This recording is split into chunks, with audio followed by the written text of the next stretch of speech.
अस्सलामुअलैकुम students, welcome back to my channel master study zone. आज के हम अपने इस वीडियो में बायोलॉजी की न्यू बुक के चैप्टर नंबर 3 द सेल को टॉपिक बाय टॉपिक डिटेल के साथ डिस्कस करेंगे। अपना लेक्चर स्टार्ट करने से पहले स्टूडेंट्स मैं आपको बता दूं कि आपको मेरे प्रीवियस लेक्चर्स में जो हमने चैप्टर नंबर 1-2 को डिटेल के साथ टॉपिक बाय टॉपिक डिस्कस किया और इसके अलावा इसकी एक्सरसाइज जो कि मेरे यूट्यूब चैनल पर अपलोड है, उसमें आपको कोई भी कन्फ्यूजन हो या आपका कोई भी क्वेश्चन हो तो आप मुझे कमेंट सेक्शन में मैसेज करें। इंशाल्लाह आपकी जो भी प्रॉब्लम होगी मैं उसको सॉल्व करने की पूरी कोशिश करूँगी। तो अपना लेक्चर स्टार्ट करते हैं। The cell. First of all हम इस टर्म को अंडरस्टैंड करते हैं कि सेल होता क्या है, सेल ऑर्गेनिज्म की बॉडी में क्यों ज़रूरी हैं। तो बेसिकली जो सेल्स हैं ये एक माइक्रोस्कोपिक स्ट्रक्चर है। आम आंख से सेल नज़र नहीं आते, ये माइक्रोस्कोप की आंख से ही नज़र आते हैं और ये लाइफ का बहुत ज़्यादा इम्पॉर्टेंट हिस्सा हैं। सेल्स जो हैं वो यूनिट्स हैं जो कि हमारी ज़िंदगी में होने वाले तमाम जितने भी फंक्शंस हमारी बॉडी के अंदर हो रहे हैं उसको कैरी आउट करते हैं। फॉर एग्जांपल कि सेल एक ऐसी स्ट्रक्चर्स है जो कि एनर्जी को प्रोड्यूस भी करती है, इसके अलावा मटेरियल को हमारी बॉडी में एक जगह से दूसरी जगह ट्रांसपोर्ट भी कर रही है और वेस्ट मटेरियल को ब्रेक डाउन भी कर रही है। जिस तरह एक हाउस की कंस्ट्रक्शन के लिए, एक घर बनाने के लिए हमें ब्रिक्स यानी कि ईंटों की ज़रूरत पड़ती है, आप समझिए कि ह्यूमन की बॉडी भी जिस तरह एक बिल्डिंग जो है वो ईंटों से मिलकर बनती है। ह्यूमन और लिविंग ऑर्गेनिज्म जितने भी हैं, चाहे वो प्लांट्स हैं चाहे एनिमल्स हैं, लिविंग ऑर्गेनिजम्स की बॉडी जो है वो भी सेल्स के साथ मिलकर बनी है। तो सेल बेसिकली जो है वो बेसिक यूनिट है लाइफ का। और इसी तरह से सेल जो हैं वो बिल्डिंग ब्लॉक्स हैं लिविंग ऑर्गेनिज्म के, जिसमें प्लांट्स, एनिमल्स और ह्यूमंस भी आ जाते हैं। और हर जिंदा जानदार जो है, चाहे वो स्मॉलेस्ट बैक्टीरियम है, छोटा बैक्टीरिया है, या बड़ी से बड़ी वेल है, ये तमाम जो हैं वो किससे मिलकर बने हैं? सेल से मिलकर बने हैं।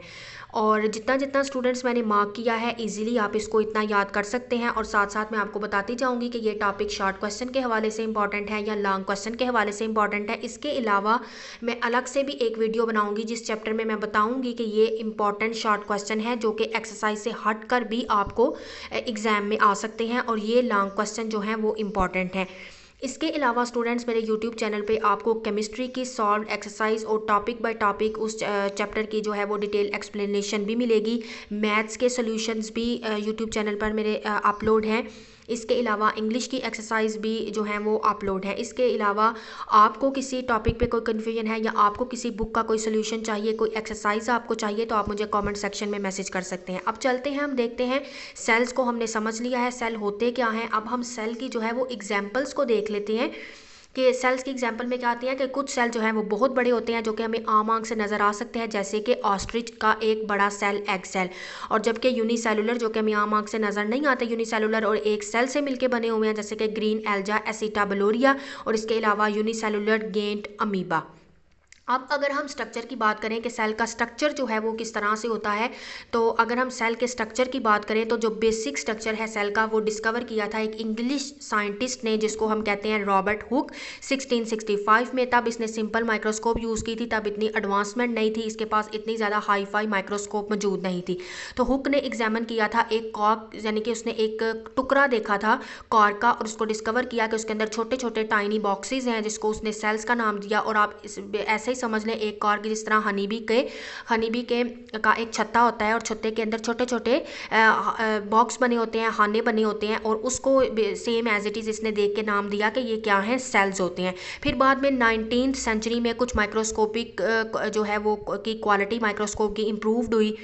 इसके अलावा 1831 में भी इस प्लांट सेल के ऊपर जब उसको माइक्रोस्कोप के नीचे देखा गया, एक ये स्कॉटिश साइंटिस्ट था रॉबर्ट ब्राउन, तो इसने डिस्कवर्ड किया कि सेल के अंदर न्यूक्लियस पाया जाता है। फिर आहिस्ता आहिस्ता सेल के अंदर डिस्कवर होती गई ऑर्गेनेलिस, जिसको हम इस चैप्टर में डिटेल के साथ स्टडी करेंगे। फर्स्ट है सेल वॉल।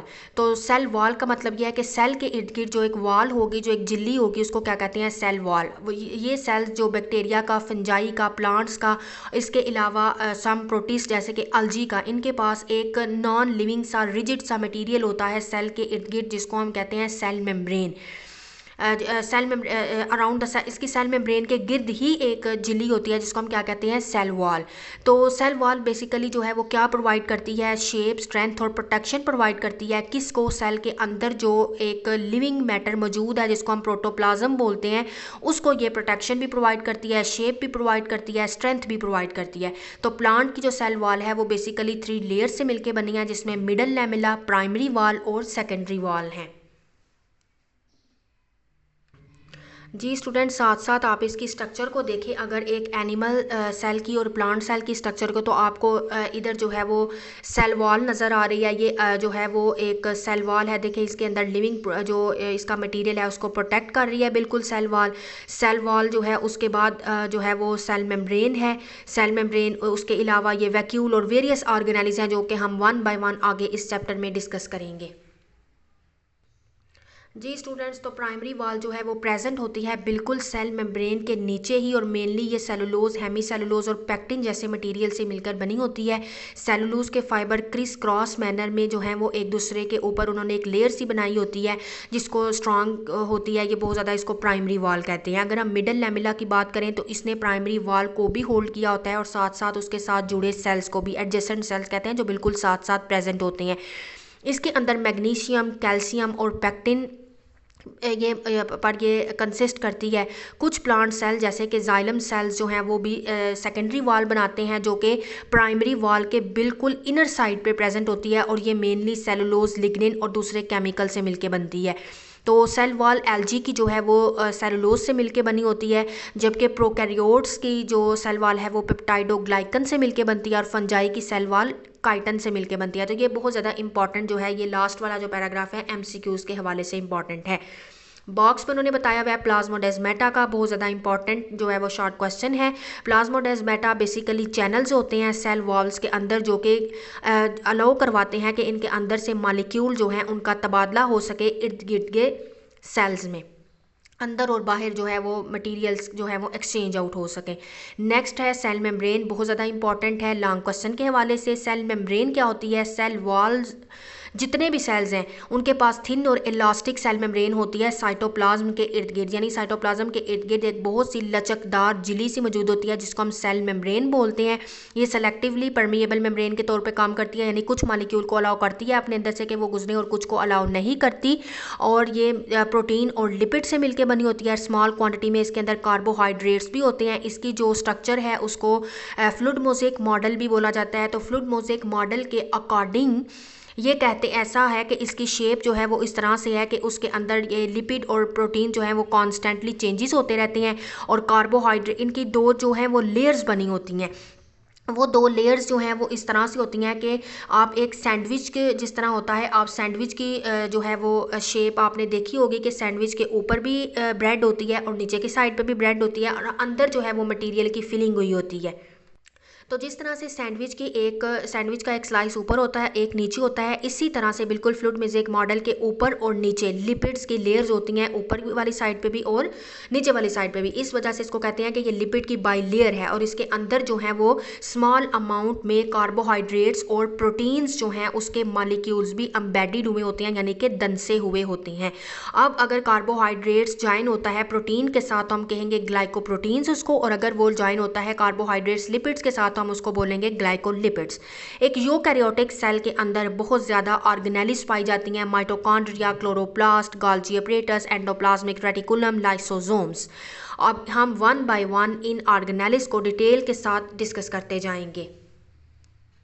जी स्टूडेंट्स, तो इधर अगर आप फ्लूइड मोज़ेक मॉडल का एक स्ट्रक्चर देखें तो ये देखें बिल्कुल इसी तरह इसके ऊपर की साइड पे भी लिपिड्स की एक लेयर है और नीचे वाली साइड पे भी लिपिड है। इसी वजह से इसको क्या बोलते हैं कि ये लिपिड बाई लेयर है, और इसके अंदर प्रोटीन और स्मॉल अमाउंट में जो कार्बोहाइड्रेट्स हैं ना वो इसके अंदर जो हैं वो प्रेजेंट होते हैं। देखें ग्लाइकोलिपिड्स, अगर कार्बोहाइड्रेट ज्वाइन करके करेंगे प्रोटीन के साथ तो वो बनाएंगे ग्लाइकोप्रोटीन, और अगर वो लिपिड के साथ ज्वाइन होंगे तो उसको बोलेंगे ग्लाइकोलिपिड, यानी कि इसके अंदर एम्बेडेड हुए होते हैं ये प्रोटीन्स और कार्बोहाइड्रेट्स। नेक्स्ट है हमारे पास, आप इधर बॉक्स में देखें, इधर ये है कि ऐसा एमसीक्यूज आपको इंपॉर्टेंट आ सकता है कि कोलेस्ट्रॉल एब्सेंट होता है जो है वो मोस्ट बैक्टीरिया की मेम्ब्रेन के अंदर। नेक्स्ट है साइटोप्लाज्म। साइटोप्लाज्म क्या है, बहुत इंपॉर्टेंट शॉर्ट क्वेश्चन है। साइटोप्लाज्म क्या होता है? ये एक जेली लाइक सब्सटेंस होता है जो कि सेल के अंदर की साइड पे प्रेजेंट होता है। बिल्कुल आप इसको ऐसे समझ लें जिस तरह के अंडे के अंदर एल्ब्यूमन और यॉक होती है। एक एग्जाम्पल के तौर पे समझाने के लिए आपको मैं बता रही हूँ। तो इसी तरह से एक जेली लाइक मटेरियल सेल के अंदर होगा जिसको हम कहते हैं कि वो इसका क्या है, साइटोप्लाज्म है। ये एक कॉम्प्लेक्स सा मिक्सचर होता है, वाटर, प्रोटीन, एंजाइम, साल्ट्स और कुछ दूसरे सब्सटेंसेस के अंदर प्रेजेंट होते हैं। इसके अलावा साइटोप्लाज्म जो है उसका फंक्शन क्या है, वो अगर हम इधर आ जाए कि इसका फंक्शन क्या है साइटोप्लाज्म का, अलग से आए कि write down the function of cytoplasm, तो साइटोप्लाज्म प्रोवाइड करता है ऑर्गेनेली को एक मीडियम, उसको स्पेस देता है कि वो यहाँ पर अपना फंक्शन प्रॉपरली तौर पर कर सकें।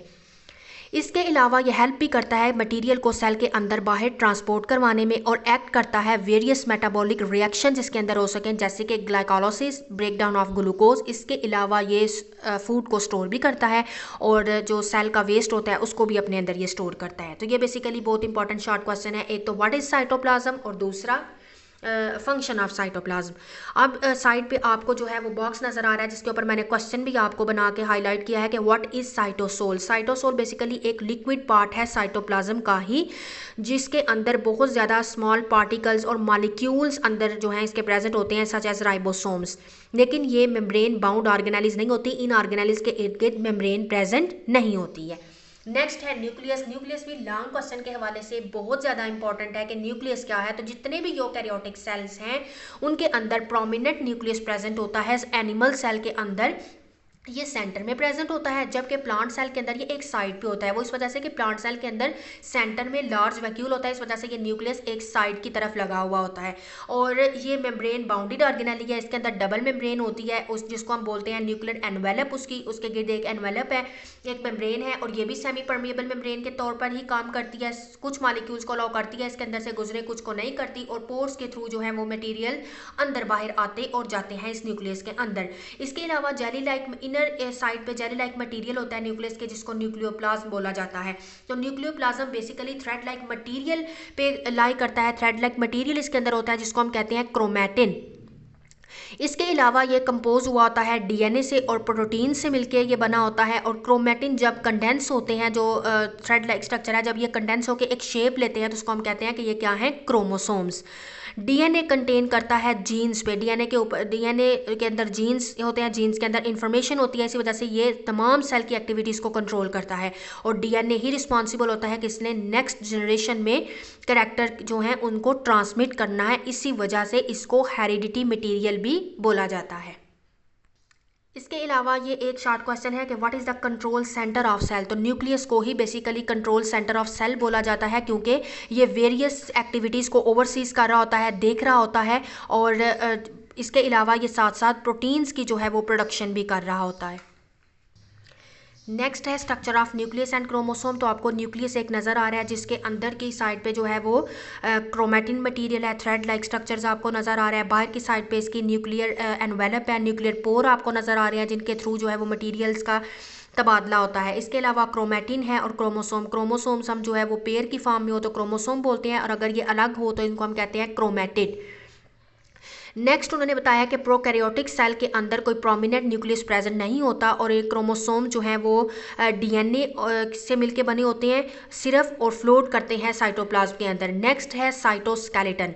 साइटोस्केलेटन भी बहुत ज़्यादा इंपॉर्टेंट ऑर्गेनेली है। ये एक ऐसा नेटवर्क है, एक ऐसा चैनल है जिसके अंदर थिन ट्यूब्स और फिलामेंट्स मौजूद होते हैं साइटोप्लाज्म के अंदर ही, और ये 3 पार्ट्स पे कंसिस्ट करता है, microtubules, microfilaments and intermediate filaments. Microtubules की बात करें तो ये होलो होते हैं, यानी अंदर से खोखली ट्यूब्स होती हैं जो कि ट्यूबुलेंट प्रोटीन की बनी होती हैं, और इनका काम है ऑर्गेनेली को होल्ड करके रखना और सेल की शेप को मेंटेन रखना। और ये एक्ट करती हैं ट्रैक्स फॉर ऑर्गेनेलिज, ऑर्गेनेलिज को एक ट्रैक जो है वो प्रोवाइड करती हैं। माइक्रोट्यूब्यूल्स जो हैं इनके अंदर mitotic spindle, cilia and flagella होते हैं। सीलिया और फ्लैजिला को मैं इधर भी आपको बता दूं और आगे भी हम डिटेल से इसको पढ़ते हैं कि सीलिया और फ्लैजिला हेयर लाइक स्ट्रक्चर्स होती हैं। सीलिया जो है वो छोटी छोटी थ्रेड लाइक स्ट्रक्चर होती हैं और न्यूमेरियस फॉर्म में प्रेजेंट होती हैं, जबकि फ्लैजिला जो है वो वन और पेयर की फॉर्म में प्रेजेंट होता है। ये भी हेयर लाइक स्ट्रक्चर ही है। नेक्स्ट है माइक्रोफिलामेंट्स। माइक्रोफिलामेंट्स बहुत छोटी छोटी जो हैं वो ट्यूब्स होती हैं, छोटे होते हैं एज़ कम्पेयर देखा जाए माइक्रोट्यूब्यूल्स के मुकाबले में, और ये कॉन्ट्रैक्टाइल प्रोटीन यानी कि मेनली एक्टिन से मिलकर बनती हैं। इनका काम सेल की मूवमेंट करवाना है, जैसे कि crawling of white blood cells. White blood cells को ये क्रॉल करवाती हैं और मसल सेल्स को कॉन्ट्रैक्ट करती हैं। इंटरमीडिएट फिलामेंट्स की बात करें तो इंटरमीडिएट्स फिलामेंट्स जो हैं ये रॉड्स होते हैं जो कि बहुत सारी प्रोटीन से मिलकर बनते हैं, जिसमें कैराटिन और इसके अलावा वाइमेंटिन प्रोटीन जो है वो प्रेजेंट है। इनका काम न्यूक्लियस को एंकर करके रखना, न्यूक्लियस को होल्ड करके रखना है और दूसरी कुछ ऑर्गेनेल्स को भी सेल के अंदर। इसके अलावा ये सेल टू सेल जंक्शंस भी बनाते हैं, यानी एक सेल को दूसरे सेल से कनेक्ट करवाने में भी हेल्प आउट करती हैं। नेक्स्ट आप स्टूडेंट साइटोस्केलेटन की स्ट्रक्चर देख सकते हैं कि इसके अंदर जो है फर्स्ट ऑफ ऑल जो हमने पढ़ी है माइक्रोट्यूब्यूल्स, वो माइक्रोट्यूब्यूल्स जो हैं वो आपको ब्लू जो है वो ट्यूब्स नज़र आ रही हैं जो कि ट्यूबुलेंट प्रोटीन की बनी होती हैं। अगर माइक्रोफिलामेंट्स की बात करें तो ये माइक्रोफिलामेंट्स जरा थोड़ी थिन है और फाइनर है और ये आपको नज़र आ रही हैं, ये एक्टिन प्रोटीन की बनी होती हैं। जबकि इंटरमीडिएट फिलामेंट्स जो हैं वो ये इस तरह से ग्रीन वाले जो हैं वो आपको नज़र आ रहे हैं, वो रॉड होते हैं और इन्होंने इस तरह से कनेक्ट किया होता है, न्यूक्लियस को होल्ड करते हैं ये, और इसके अलावा बहुत सी ऑर्गेनेल्स को, और ये सेल टू सेल जंक्शन भी बनाती हैं। तो ये इस तरह से बेसिकली जो है ये आपको नज़र आ रहे हैं जो कि साइटोस्केलेटन के अंदर जो 3 पार्ट्स पे ये लाई करता है। इसके अंदर जो माइक्रोट्यूब्यूल्स, माइक्रोफिलामेंट और इंटरमीडिएट फिलामेंट्स जो हैं वो प्रेजेंट होते हैं।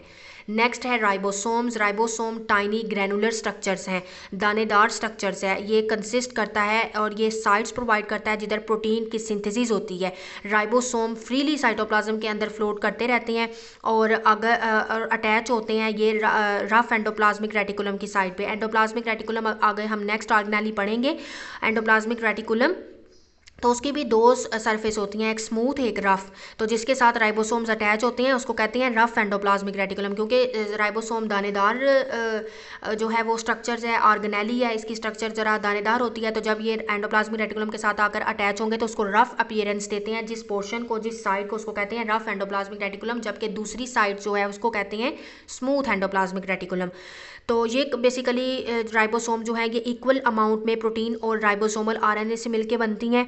इसके अलावा राइबोसोम जो है वो बाउंडेड नहीं होती, इसके इर्द गिर्द कोई मेम्ब्रेन नहीं है और ये प्रोकैरियोट सेल के अंदर भी पाई जाती है। लेकिन यूकैरियोटिक राइबोसोम लार्जर होते हैं as compared to prokaryotic ones. और राइबोसोम्स के 2 सब यूनिट्स होते हैं, एक लार्जर होता है और एक स्मॉलर होता है। और इनके जो सब यूनिट्स होते हैं राइबोसोम्स के, वो जब प्रोटीन की सिंथेसिस होनी होती है तो ये दोनों आपस में मिल जाते हैं। राइबोसोम जब अपना काम ख़त्म कर लेते हैं, प्रोटीन की सिंथेसिस हो जाती है, तो ये सब यूनिट जो हैं वो दोबारा से सेपरेटेड हो जाते हैं, अलग अलग हो जाते हैं। नेक्स्ट है एंडोप्लाज्मिक रेटिकुलम। एंडोप्लाज्मिक रेटिकुलम भी चैनल्स हैं, नेटवर्क हैं जो कि साइटोप्लाज्म के साथ साथ जो हैं ये चैनल्स रन करते हैं यूकैरियोटिक सेल के अंदर। इसकी 2 टाइप्स हैं जो मैं आपको ऑलरेडी बता चुकी हूँ, smooth endoplasmic reticulum and rough endoplasmic reticulum. ये तो स्टूडेंट मैंने आपको पहले ही बता दिया कि इसको रफ क्यों बोलते हैं और स्मूथ क्यों बोलते हैं। और अगर इनका काम देखा जाए तो रफ एंडोप्लाज्मिक रेटिकुलम जो है इसकी सरफेस के साथ तो रफ इसी वजह से है कि राइबोसोम्स अटैच होते हैं और इसका काम है प्रोटीन की सिंथेसिस करना। स्मूथ एंडोप्लाज्मिक रेटिकुलम के साथ राइबोसोम्स अटैच नहीं होते, इस वजह से इसकी सरफेस स्मूथ होती है। आपको डायग्राम में भी नज़र आ रही है, जिधर दाने डॉट डॉट लगे हुए हैं वो रफ एंडोप्लाज्मिक रेटिकुलम है, जबकि दूसरी तरफ जो चैनल हैं एंडोप्लाज्मिक रेटिकुलम के वो स्मूथ है, उनके ऊपर कोई राइबोसोम जो है वो डॉट जो है वो प्रेजेंट नहीं है, तो उसको स्मूथ कहते हैं। इसका काम है कि ये लिपिड मेटाबॉलिज्म में इन्वॉल्व होते हैं, मटेरियल को ट्रांसपोर्ट करवाते हैं सेल से, एक सेल से दूसरे सेल में। इसके अलावा इसका इंपॉर्टेंट काम है कि ये डिटॉक्सिफाई करते हैं हार्मफुल केमिकल्स को जो कि सेल्स के अंदर एंटर हो जाते हैं। इसके अलावा मसल सेल्स के अंदर जो है स्मूथ एंडोप्लाज्मिक रेटिकुलम जो है वो कंट्रैक्शन के प्रोसेस में भी इन्वॉल्व होती हैं। नेक्स्ट है गोल्जी अपरेटस। 1998 में इटालियन फिजिशियन कैमिलिलो गोल्जी ने गोल्जी अपरेटस को डिस्कवर किया। इसने देखा कि इनके अंदर बहुत से फ्लैटेंड सैक्स होती हैं, यानी तही होती हैं। जिस तरह हम कॉइन को, एक कॉइन को दूसरे, दूसरे को तीसरे, तीसरे को चौथे के ऊपर रख दें, एक अंबार सा लगा दें, एक ढेर सा लगा दें, तो ये भी एक फ्लैट किस्म के सैक्स हैं, थैलियाँ आप बोल सकते हैं।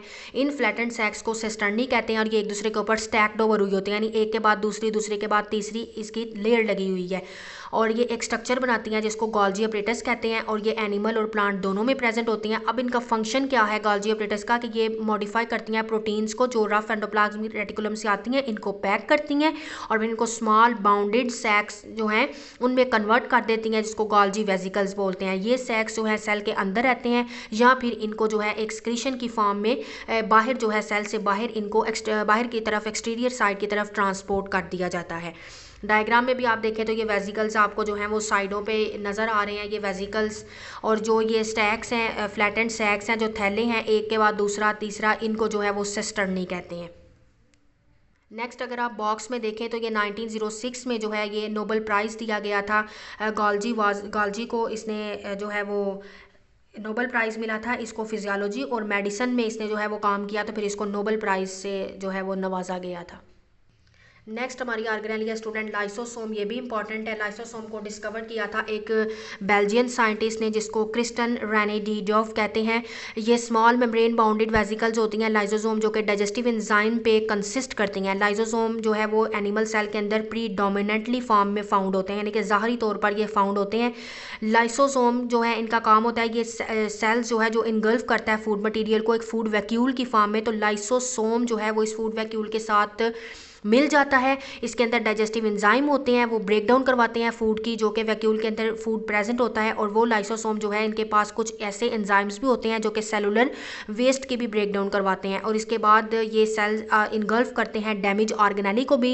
लाइसोसोम का काम है उसको इनगल्फ कर लेते हैं, उसकी ब्रेक डाउन करवाते हैं और देन उसको जो है वो स्टोर करते हैं। जो है वो कुछ मॉलिक्यूल को ये स्टोर करने की कैपेसिटी भी रखते हैं ताकि वो बाद में जो है वो इस्तेमाल में आ सके। तो ये बेसिकली इसका काम है कि लाइसोसोम के पास बेसिकली एंजाइम्स होते हैं जो कि बहुत ज़्यादा इंपॉर्टेंट होते हैं। एक तो फूड की जो है वो ब्रेक डाउन करवाने में, दूसरा कोई सेलुलर वेस्ट है तो उसकी ब्रेक डाउन करवाने में, और कुछ मॉलिक्यूल को भी स्टोर करने की ये एबिलिटी रखते हैं। ये इसके कुछ बेसिक से फंक्शंस हैं। नेक्स्ट है माइटोकॉन्ड्रिया। तो माइटोकॉन्ड्रिया तो बहुत इंपॉर्टेंट ऑर्गेनेली है, लॉन्ग क्वेश्चन के हवाले से इसकी आपको डायग्राम की प्रैक्टिस भी होनी चाहिए। माइटोकॉन्ड्रिया को powerhouse of the cell बोला जाता है क्योंकि ये एनर्जी की प्रोडक्शन करता है। जितनी भी सेल के अंदर ऑर्गेनेलिस प्रेजेंट है उसमें माइटोकॉन्ड्रिया को पावर हाउस बोला जाता है सेल का। ये एनर्जी की प्रोडक्शन करवाता है। बहुत से एरोबिक रेस्पिरेशन, एरोबिक आपको पता है ऐसे रिएक्शंस को बोलते हैं जो कि ऑक्सीजन की प्रेजेंस में होते हैं, और जो ऑक्सीजन की प्रेजेंस में नहीं होते उनको एनएरोबिक जो है वो बोलते हैं रिएक्शंस। इसके अलावा इसमें ऑक्सीजन यूज़ होती है, ये ग्लूकोज की ब्रेक डाउन करवाते हैं, एनर्जी को रिलीज़ करवाते हैं in the form of ATP यानी कि एडिनोसिन ट्राइफॉस्फेट। इसके अलावा माइटोकॉन्ड्रिया जो है वो डबल मेम्ब्रेन बाउंडेड ऑर्गेनेली है। डबल मेम्ब्रेन बाउंडेड ऑर्गेनेलिया जो कि सिर्फ यूकैरियोट्स में प्रेजेंट होती है। इसकी आउटर मेम्ब्रेन स्मूथ, जबकि इसकी इनर अंदर वाली मेम्ब्रेन में बहुत ज़्यादा फोल्ड्स होते हैं, तहें होती हैं, जिनको क्या कहते हैं क्रिस्टे बोलते हैं। ये सरफेस एरिया इंक्रीज़ करवाने का माइटोकॉन्ड्रिया की हेल्प आउट करती हैं ताकि ज़्यादा से ज़्यादा रेस्पिरेशन हो सके। इनके अंदर वाली साइड में एक फ्लूइड लाइक मटीरियल होता है जिसको मैट्रिक्स बोलते हैं। अब आप इसकी डायग्राम में देखें तो ये देखें इसकी जो बाहर वाली सरफेस है आउटर वो स्मूथ है, जबकि इनर के अंदर ये फोल्ड्स बने हुए हैं, इन्हीं को हम कहते हैं क्रिस्टे। और ये देखें माइटोकॉन्ड्रिया का सरफेस एरिया इंक्रीज करने में हेल्प आउट करवाती हैं ताकि ज़्यादा से ज़्यादा रेस्पिरेशन हो सके। इसके अलावा एक और इंटरेस्टिंग बात यह है कि माइटोकॉन्ड्रिया के पास अपना डीएनए, अपना राइबोसोम होता है। इसी वजह से माइटोकॉन्ड्रिया को सेल्फ रेप्लिकेटिंग ऑर्गेनेली कहा जाता है। ये खुद को खुद ही रेप्लिकेट करने की कैपेबिलिटी भी रखते हैं। राइबोसोम्स जो है माइटोकॉन्ड्रिया के वो सिमिलर ही होते हैं प्रोकैरियोटिक राइबोसोम्स की तरह देन टू यूकैरियोटिक राइबोसोम्स। यानी कि यूकैरियोटिक राइबोसोम जो है वो जो माइटोकॉन्ड्रिया के राइबोसोम्स हैं वो मिलते जुलते हैं प्रोकैरियोटिक राइबोसोम्स के एज़ कम्पेयर टू देखा जाए यूकैरियोटिक राइबोसोम तो उनसे नहीं मिलते, जबकि प्रोकैरियोटिक राइबोसोम से ये मिलते हैं। नेक्स्ट है प्लास्टिड। तो प्लास्टिड भी बहुत ज़्यादा इंपॉर्टेंट ऑर्गेनेली है। प्लास्टिड्स क्या होते हैं? प्लास्टिड्स जो हैं वो मेम्ब्रेन बाउंड ऑर्गेनेली है, इसके इर्द गिर्द भी झिल्ली होती है। ये प्लांट के अंदर पाई जाती है और फोटोसिंथेटिक प्रोटिस्ट एल्गी के अंदर भी प्रेजेंट होती है। 3 मेन टाइप के प्लास्टिड प्रेजेंट होते हैं प्लास्टिड्स के अंदर, क्लोरोप्लास्ट, क्रोमो एंड डिकोप्लास्ट। जो क्लोरोप्लास्ट हैं ये ग्रीन प्लास्टिड्स होते हैं और ये प्लांट्स के ग्रीन पार्ट्स के अंदर पाए जाते हैं। इनका काम, ये फोटोसिंथेटिक पिगमेंट पे लाई करते हैं। इनके अंदर ग्रीन क्लोरोफिल होता है और ये फोटोसिंथेसिस क्लोरोफिल है, तो ये फोटोसिंथेसिस के प्रोसेस को कैरी आउट करने की कैपेबिलिटी रखते हैं। इनका ये हेल्प करते हैं उन पिगमेंट्स की लाइट को कैप्चर करने में जो क्लोरोफिल के मालिक्यूल्स होते हैं, और उसको जो है वो सोलर एनर्जी को कन्वर्ट करते हैं केमिकल एनर्जी में, और देन उस एनर्जी को यूज़ करते हैं कि वो अपनी खुराक यानी कि ग्लूकोज को प्रिपेयर कर सकें। माइटोकॉन्ड्रिया की तरह जो क्लोरोप्लास्ट होते हैं वो भी एक डबल मेम्ब्रेन बाउंड ऑर्गेनेली में जो है वो बंद होते हैं। इनकी इंटरनल साइड के अंदर जो है वो इनर मेम्ब्रेन के अंदर बहुत सी स्टैक्स होती हैं, ऐसे ही तहे लगी होती हैं, जैसे बिल्कुल आपको डायग्राम में नज़र आ रहा है कि ऐसे जैसे कॉइन को, एक कॉइन को दूसरे को तीसरे के ऊपर रखा हुआ है, उसको उन स्टैक्स को बोलते हैं ग्रेना। ये सैक लाइक स्ट्रक्चर जो है जो कि ग्रेनम है, इन सैक लाइक स्ट्रक्चर एक ग्रैंडम बनाती है जिसको कहते हैं थैलाकॉइड्स। फोटोसिंथेटिक पिगमेंट्स प्रेजेंट होते हैं थैलाकॉइड की सरफेस के ऊपर ही, और एक फ्लूइड जिसको हम स्ट्रोमा कहते हैं, ये थैलाकॉइड्स इस स्ट्रोमा के अंदर जो है वो फ्लोट करते हैं। और माइटोकॉन्ड्रिया की तरह क्लोरोप्लास्ट के पास भी अपना डीएनए और अपने राइबोसोम्स जो हैं वो प्रेजेंट होते हैं। क्रोमोप्लास्ट की बात करें तो ये ऐसे प्लास्टिड्स हैं जिनके पास जो है ऐसे पिगमेंट्स होते हैं जिनको कैरेटेनाइड्स कहते हैं। ये पिगमेंट ब्राइट कलर के होते हैं और इस वजह से इनका क्रोमोप्लास्ट का काम ये होता है कि इन्होंने पेटल्स को, जो फ्लावर की पत्तियां हैं, उनको कलर देना है और फ्रूट को कलर देना है। क्रोमोप्लास्ट का काम होता है जो है एक तो कलर देना और दूसरा पोलिनेशन में हेल्प आउट करते हैं। ब्राइट कलर्स देते हैं ये प्लांट्स के फ्लावर को, तो पोलिनेशन को हेल्प आउट करते हैं और फ्रूट और सीड की डिस्पर्सल में बहुत ज़्यादा अहम किरदार अदा करते हैं। लीकोप्लास्ट की बात करें तो लीकोप्लास्ट ऐसे प्लास्टिड्स हैं जिनके पास कोई पिगमेंट प्रेजेंट नहीं होता और ये इन्वॉल्व होते हैं स्टार्च, लिपिड और प्रोटीन वगैरह को स्टोर करने के लिए, और ये सेल्स के ये प्रेजेंट होते हैं सेल्स के अंदर जो हैं वो प्रेजेंट होते हैं वो प्लांट्स के उन हिस्सों में जहाँ पे फूड को स्टोर किया जाता है, जैसे कि अंडरग्राउंड स्टेम, सीड्स और रूट्स वगैरह। अब अगर आप इसकी डायग्राम देखें तो ये इसकी डायग्राम में ये आपको कॉइन नज़र आ रहा है कि एक के ऊपर दूसरा, दूसरे के ऊपर तीसरा है, तो इसी को वो बोलते हैं ग्रेना। और ये जो सैक लाइक स्ट्रक्चर होती हैं, इनको ये जो एक स्ट्रक्चर बनाते हैं ये कॉइन, इनको क्या बोलते हैं? थैलाकॉइड। जो थैलाकॉइड ये जो वाइट कलर का जो स्ट्रोमा है, लिक्विड है, उसके अंदर ये फ्लोट कर रहे हैं। नेक्स्ट ऑर्गेनेली है स्टूडेंट वैक्यूल्स। तो vacuole single membrane bounded organelles होती है, इसके अंदर फ्लूइड सा भरा होता है।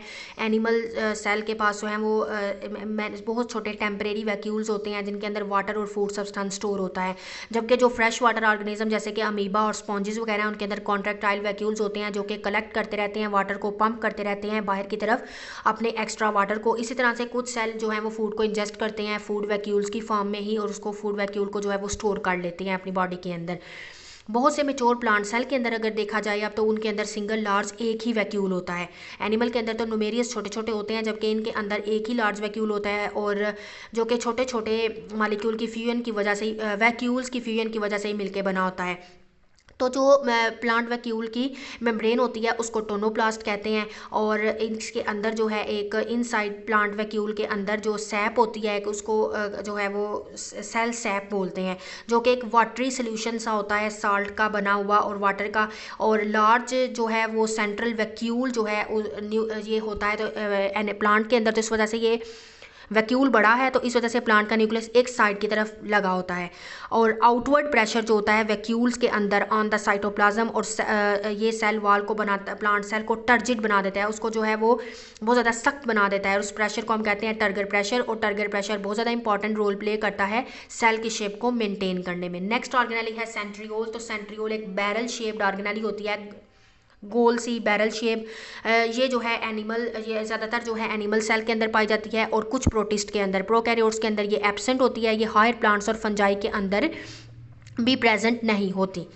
और ये जो है सेंट्रियोल पेयर की फॉर्म में होते हैं, और इनको जो है कहा जाता है सेंट्रोसोम। और ये जो है ये सेंट्रियोल जो है वो 9 ट्रिपलेट्स माइक्रोट्यूब्यूल से बने होते हैं, यानी 9 घेरे इनके होते हैं इन ट्यूब्यूल्स के 3-3 की फॉर्म में, ट्रिपलेट की फॉर्म में। इसके अलावा स्टूडेंट ये स्पिंडल फाइबर बनाते हैं, जो कि बहुत ज़्यादा स्पिंडल फाइबर जो हैं वो रिस्पॉन्सिबल होते हैं कि क्रोमोसोम की सेपरेशन करवाते हैं सेल डिवीजन के दौरान। और ये सेल जो है इनके पास सीलिया और फ्लैजिला होते हैं।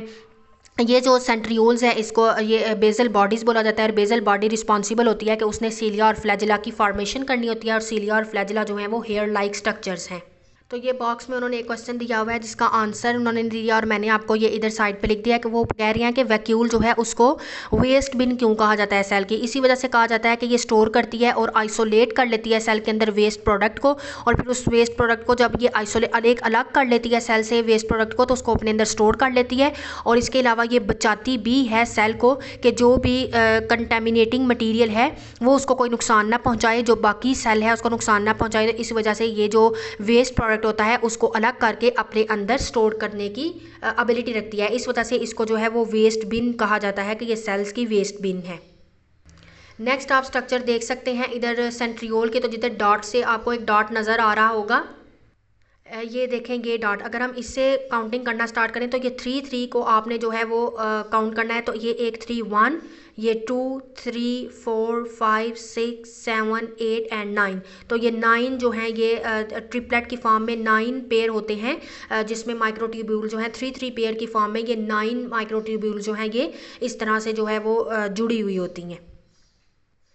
इसके अलावा अगर हम सीलिया और फ्लैजिला की बात करें तो सीलिया जो है इसमें आपको डिफरेंस आ सकता है कि difference between cilia and flagella, तो वो इधर उन्होंने इसका डिफरेंस बताया जो आपको नज़र आ रहा है, तो जो मैंने हाईलाइट भी कर दिया है। तो सीलिया जो है वो थिन होते हैं, उनकी टेल लाइक प्रोजेक्शंस होती हैं। सीलिया जो हैं वो बहुत ज़्यादा न्यूमेरियस फॉर्म में होते हैं, छोटे छोटे हेयर लाइक स्ट्रक्चर जैसे कि पैरामीशियम में आपको नज़र आ रहे हैं, जबकि फ्लैजिला या तो सिंगल या फिर पेयर की फॉर्म में होता है।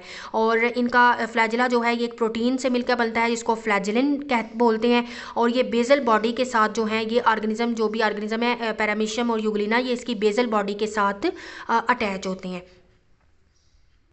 जी स्टूडेंट्स, तो हमने अपने हाफ चैप्टर को डिटेल के साथ जो है वो डिस्कस कर लिया है। होपफुली कि आपको समझ आ गई होगी। अगर आपको वीडियो अच्छी लगे वीडियो को लाइक करें, ज़्यादा से ज़्यादा शेयर करें और मेरे चैनल को सब्सक्राइब कर लें ताकि इसी तरह के इन्फॉर्मेटिव और डिटेल लेक्चर्स आप तक स्टूडेंट पहले पहुंच सकें। फिर भी मैं अपने वीडियो के लास्ट में आपको बता दूं कि आपको कोई कन्फ्यूजन हो या आपका कोई क्वेश्चन हो तो आप मुझे कॉमेंट सेक्शन में मैसेज करें। इंशाल्लाह मैं आपकी उस प्रॉब्लम को सॉल्व करने की पूरी कोशिश करूँगी। अपनी नेक्स्ट वीडियो में हम जो सेकेंड हाफ चैप्टर है द सेल, उसको हम डिटेल के साथ टॉपिक बाय टॉपिक इसी तरह से डिस्कस करेंगे। तब तक के लिए अल्लाह हाफिज़।